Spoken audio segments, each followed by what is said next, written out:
Ny antoko politika MAEVA Madagasikara Endrika Vanona. Ny tenako mamirary manana no filoham-pamorona an'izany antoko MAEVA zany. Ary ny antoko MAEVA izay niforona tamin'ny 2017 dia efa melipatrana manerana nosy. Zany no tiako resahana aminareo satria ny antoko MAEVA dia manana foto-kevitra izay mizara telo mazava tsara dia ny olona aloha, ny tontolo manodidina ny olona ary ny lalàna. Rehefa io ny velabelarina tamin'ny fotoan'androny ary mbola ho velabelarina mandrak'ankehitriny dia io no naharesy lahatra an'ireo mpikambana rehetra manerana any Madagasikara. Ny antoko MAEVA raha manana an'izay fomba fijery hoe ny olona aloha dia mampitahany zavatra misy ankehitriny dia hita fa tsy misy mihitsy netony ny fampandrosoana ny lafin'ny maha-olona. Ary io lafin'ny maha-olona io nefa ny tena zava-dehibe ampandrosoana ny firenena. Ka rehefa tsy hainao ny mampandroso an'izany hoe lafin'ny maha-olona zany aza mieritreritra anao hampandroso an'i Madagasikara. Mandray ohatra fotsiny ahako. Raha hainao tompoko mamaha an'io olana momba ny jiro sy rano io dia za misy manantena fa mba mety misy ihany ampahany amin'ny fampandrosoana ny lafin'ny maha-olona.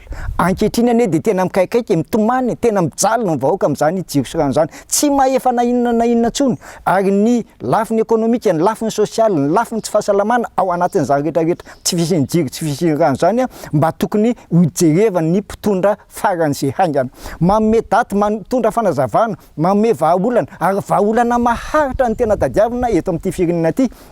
Fa tsy vahaolana vonjimaika fotsiny satria na ny antony satria zany fampandrosoana an'izany firenena zany tompoko tena fampandrosoana maharitra fa tsy fampandrosoana mandalo na hoe éphémère no ilazana azy. Ka za dia miantso sahady any mpitondra mba hijery an'izany fampandrosoana ny lafin'ny maha-olona zany. Ahoana no ahafahanao milaza fa mandroso le olona, asainao milahatra izy manomboka amin'ny firy, hatramin'ny firy alina, resaka rano, tapaka ny jiro, tsy mandeha ny asa ho an'ireo mpiasa tena. Raha tsy resaka ny mpanao vy, raha tsy resaka ny salon de coiffure, raha tsy resaka ny momba ny salon de thé, sy maro samihafa satria mibetsaka ny zavatra simba ao anatin'izany, betsaka ny resaka ekonomia izay tsy mihodina ao anatin'ireny olona izay miasa tena reny. Ka izay no tiako hisintomana ny saintsika rehetra izay mihaino izao satria ny mpitondra izay atao efa nitondra premier mandat miditra amin'ny deuxième mandat izy, betsaka ve tompoko ireo velirano, ireo fampanantenaina nandritra ireny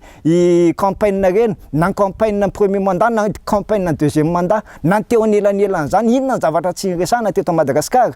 Aiza hoe izy ireny ankehitriny. Raha tsy resaka hoe ny filoha sy ny fianakaviany dia anisany hanolotra ny ampahany-harena no an'ny vahoaka malagasy. Fa ngaha ty vahoaka malagasy ty 50 sa 100 sa 200 sa 2,000 efa mananinanika ny 30 tapitrisa tsika. Arena vieza tompoko no ampanantenainao. Ny velirano 12 firy amin'ireo tompoko no voavaha, firy amin'ireo no tanteraka, firy amin'ireo no mbola tsy tanteraka. Raha iresaka tsika amin'ny resaka isan-jato. Ka izany zavatra zany mahatonga ny antoko MAEVA tsy maintsy mijoro ary tsy maintsy miteny manomboka eto satria tsy mety intsony ny fomba hitantanana ny Madagasikara amin'ny ankapobeny. Ka dia mino fa mba tonga ny aminareo mpitondra manana ny fahendrena, manana ny fahaizana, manana ny fahalalana mba hijery vahaolana an'izao firenena zao fa efa tena mijaly tompoko ny vahoaka malagasy. Mbola ny rano sy ny jiro izay resahako izay fa mbola betsaka ny zavatra ifampiresahantsika eto satria efa mandeha amin'ny lalana tsy tokony ny izy intsony ny fitantanana ny firenena. Mankasitraka tompoko.